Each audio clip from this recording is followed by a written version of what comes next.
Hello everyone, thanks so much for having me, and I've really enjoyed this afternoon. It's been some brilliant playing, especially from the young ones. I just want to acknowledge all the great playing and acknowledge Ron and the great teaching he's done clearly over this time, so thanks very much.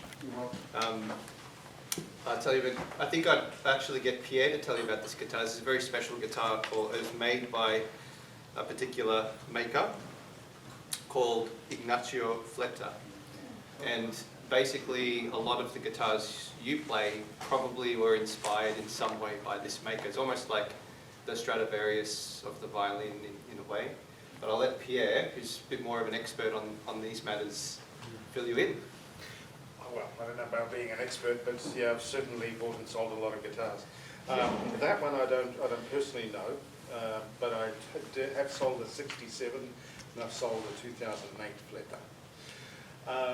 And that particular era, that was made by Ignacio Fleta as opposed to the sons and the successors, which is currently who's building.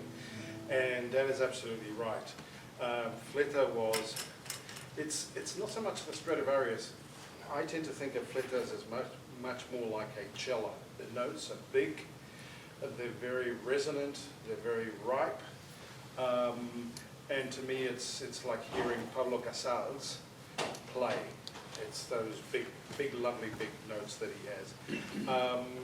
Fleta was way before his time. The '67 that I sold, I've sold vintage guitars, and a lot of them are a bit approximate in terms of intonation and making, and their understanding is not quite. When I look at some of these beautiful guitars, I think, yeah, but who would I sell it to? Because people would look at it and say, you love it, but it's not really playable for a modern player. Fleta, he was way ahead of his time. Everything is perfect, everything works, and he just understood things that his contemporaries had no idea. And he really was in a class of his own, which explains why a guitar that probably you would have paid $2,000 for its day in the '60s, you try to buy it now, it could be anything between $40,000 and $150,000, depending on how good it is of its kind and what sort of life it's had. But generally, Fleta's just, if you can find them, they're just beautiful.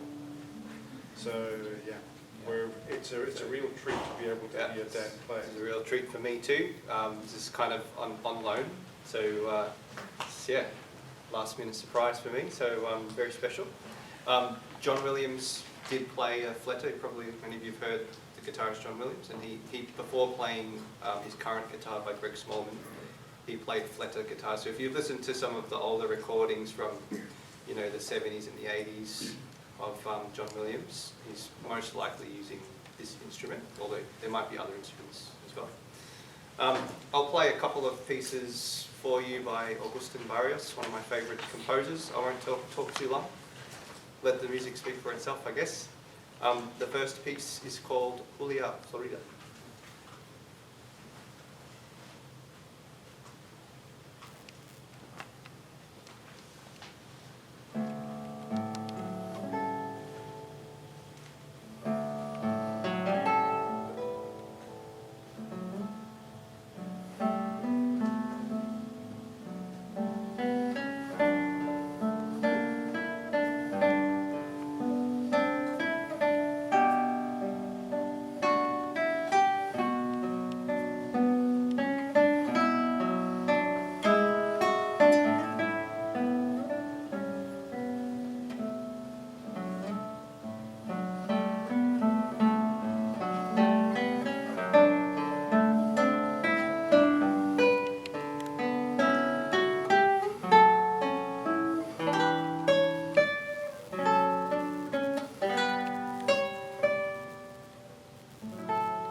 yesterday, so it's like really special for me too. It's like a completely new experience to play it for an audience. So thank you for sharing that with me.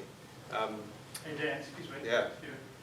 I've never known a guitar to be so clear during those pianist moments. It is incredible. It just fills the room when it's just so quiet. Yeah. It's this honey tone, you know. Yeah, there's a very, very special evenness, balance. Yeah, it's almost, in some ways, I don't want to use the word perfect, but it's one of the most perfect guitars I've ever played. And I mean, just not just technically, but there's something special, almost like a spiritual kind of like perfection about it, which is it's quite special. But yeah. You have to give it back? Yeah, maybe I'll run it, yeah. You're not going to skip the country. Yeah. So I'll conclude with another piece by Barrios called Valse No. 3.